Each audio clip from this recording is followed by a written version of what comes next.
yang kedua ya, yang minggu lalu dari pihak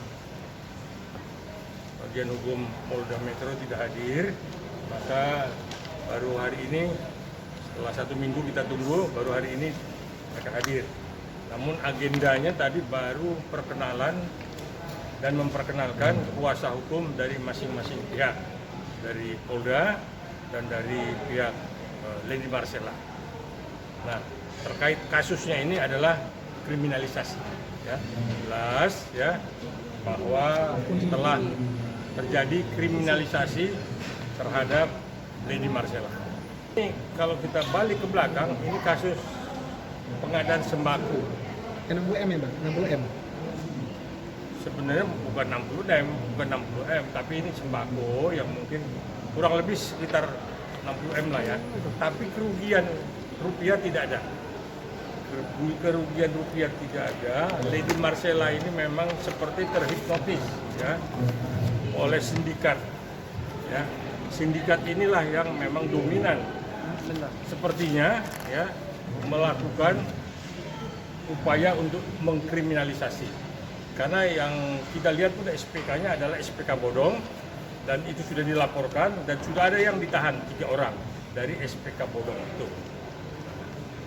Namun dilakukan gugatan perdata, hasilnya memang tanggung renteng.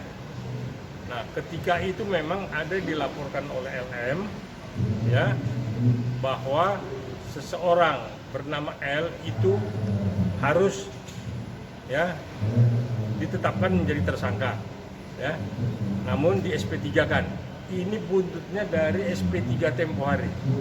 SP3 itu diprapit karena di SP3 kan diprapit ternyata ditolak oleh pengadilan yang LM sendiri prapit. Sepertinya ini balas dendam ya. Karena perapitnya, karena SP3-nya diperapit sehingga muncullah pemeriksaan menetapkan tersangka dan menjadikan tersangka dan akhirnya menahan saudari LM hingga hari ini di Polda Metro. Nah, itulah inti daripada kriminalisasi. Kalau ada kerugian, saya pikir sudah ada putusan perdata untuk tanggung renteng. Tetapi kok masih ada usaha-usaha untuk memojokkan dan mencari barang bukti. Barang bukti ini belum ada, 2. Di dalam KUHP itu 2 barang bukti itulah sebenarnya alat bukti yang bisa menahan seseorang. Ini alat bukti tidak ada, bahkan sampai diperpanjang pun penahanan, masa penahanan, sampai kemarin pun masih dicari barang-barang bukti itu. Nah, itulah garis besarnya kenapa ini menjadi satu kriminalisasi yang kita mencari keadilan, mencari kebenaran, keadilan yang hakiki, itu yang kita kejar.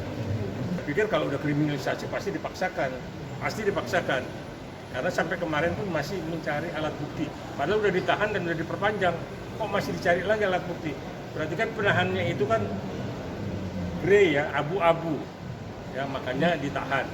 Nah, itu yang kita kejar, silakan, maka kita prapit. Kita bukan memojokkan institusi, tidak, tetapi kita sebagai rakyat mencari keadilan, ya, mencari keadilan. Jangan pengadilan itu, ya, ini jangan sampai nanti, ya, penegakan hukum ini ke atas tumpul, ke bawah tajam. Ini yang kita mau kejar, maka kita prapit. Saya pikir ini inisiatif teman-teman hadir ya, karena mereka tahu LM siapa dan seperti apa. Nah, mereka terpanggil untuk ikut unjuk rasa, menunjukkan bahwa dia ingin keadilan itu benar-benar juga ada di tangan rakyat. Artinya ke orang kecil, tidak hanya di atas keadilan itu ada, tetapi di bawah tidak ada keadilan. Didamping oleh pengacara, cuman memang udah berdebat dan tidak mau tanda tangan, tapi tetap dipaksakan.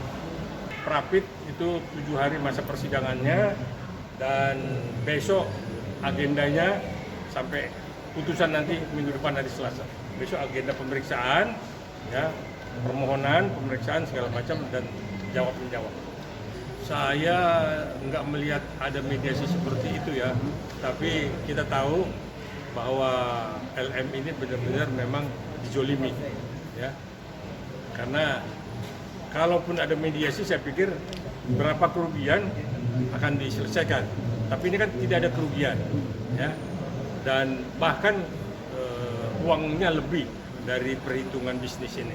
Ini kan ketika kejadian masa COVID tempo hari, artinya pengadaan sembako.